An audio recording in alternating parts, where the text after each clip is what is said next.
I want to talk to you about the assassination attempts on the president, but I want to get your thoughts on what we've been talking about the whole day today, and that is Springfield and just in general, or I should say specifically, these NGOs and the NGOs' role in recruiting people and bringing them to these towns and signing them up. We talked to the congressman from Springfield and saying that all these Haitians in particular automatically get signed up for every means tested, or they're automatically eligible for every means tested welfare program. What is going on here? What can be done with these NGOs?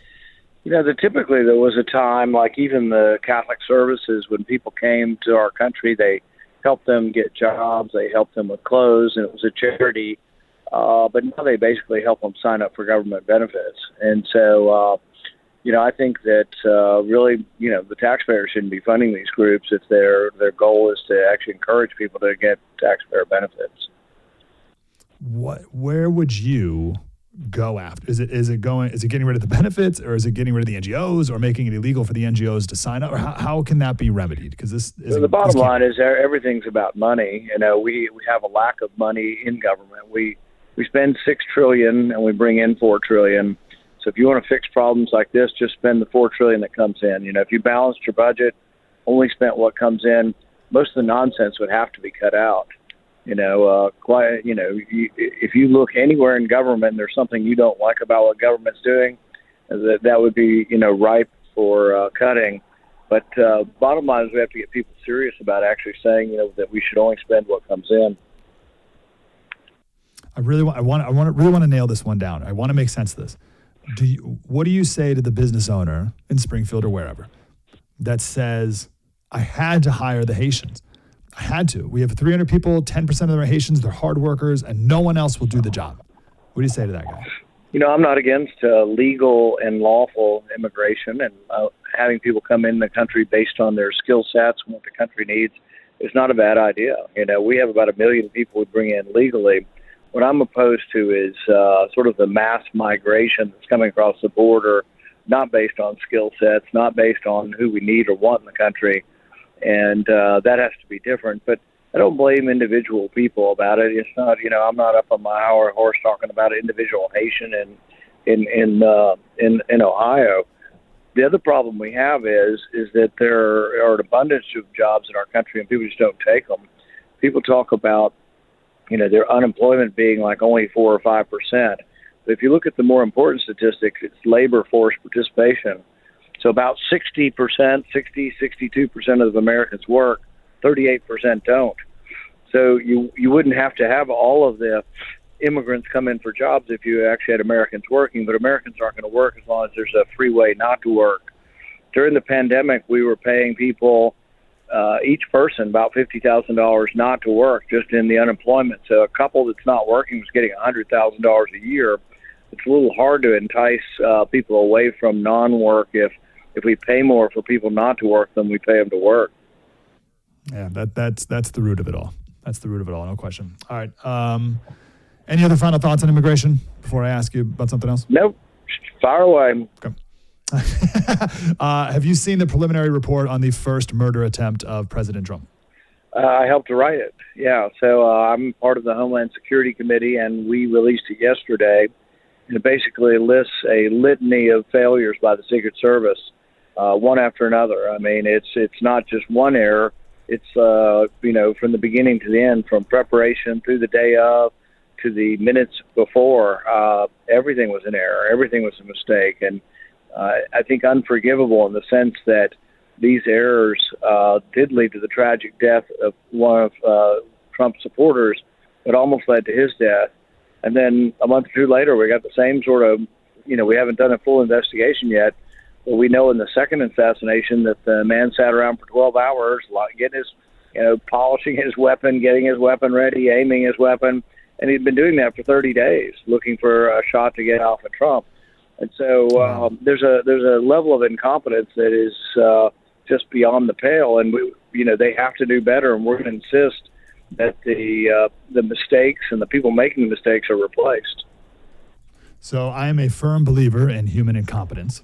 But when you say beyond the pale, indeed, it leads even sane-minded people to go to the thoughts of an inside job. Anything led you in that direction, sir? I haven't seen anything other than incompetence. Some of it, it's difficult to judge what is in people's minds. So, for example, for about 4 to 6 months before Butler, the Trump Secret Service as well as the Trump campaign were asking for more security. One of the things they asked for were counter snipers. They were being denied repeatedly. So it's a judgment call.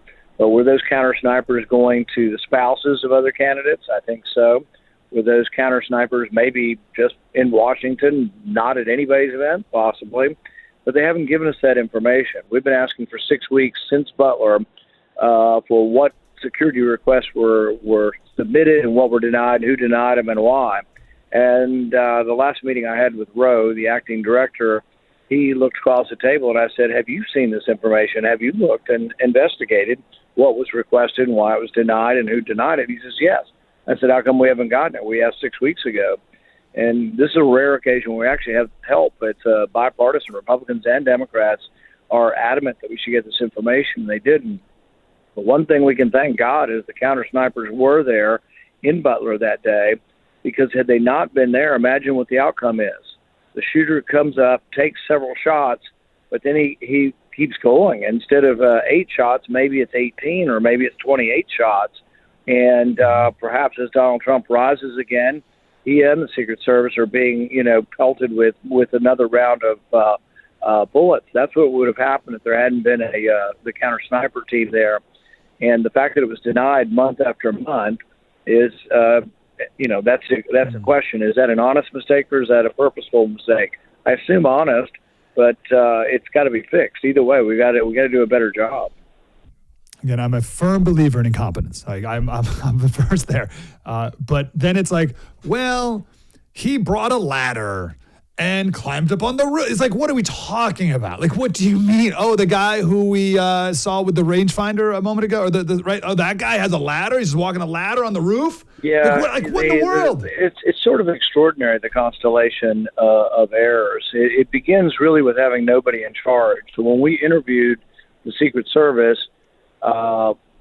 top 3 people, they all said, well, I was in charge of this, but not the whole thing, or I was in charge of this, but not the whole thing. They pointed fingers at each other, but there seemed to be nobody in charge. And see, when you're setting up a security for an event like a Trump rally, you would think at some point, a couple hours before you do a final walkthrough.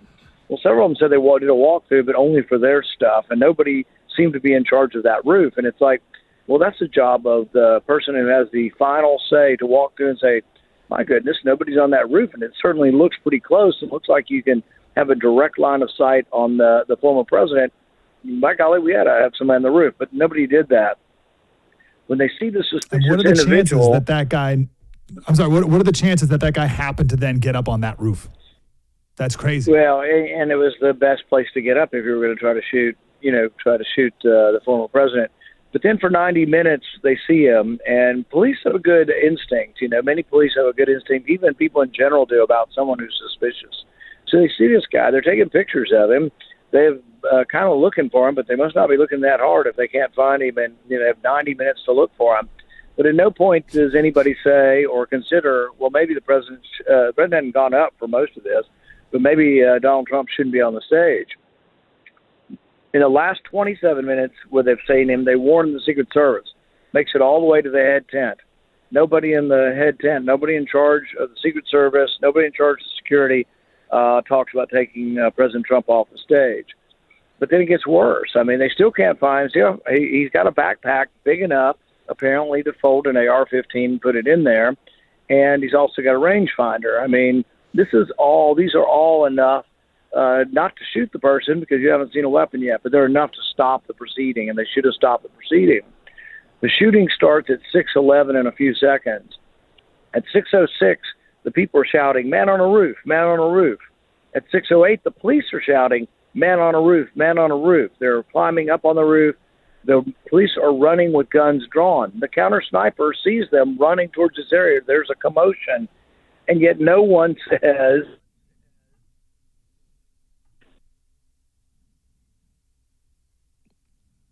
we lost a senator. The main Secret Service guy gets the message. He starts to frantically make calls, but none of them are to remove the president from the stage. It's just mind-boggling, error after error, negligence after negligence. And what I've said from the beginning, whoever's in charge can't be in charge again. I don't dislike them personally. I don't know any of these people. I don't even know their names right offhand, but they can't be in this position again because their errors were so tragic and so many, they can't be in charge. But right now we have nobody was in charge and nobody's going to be fired. Roe has said somebody will be disciplined, but we've been waiting on that a couple of months now too. And we are finally now told that Donald Trump's going to get the same protective detail as Biden and Harris. That's a step forward.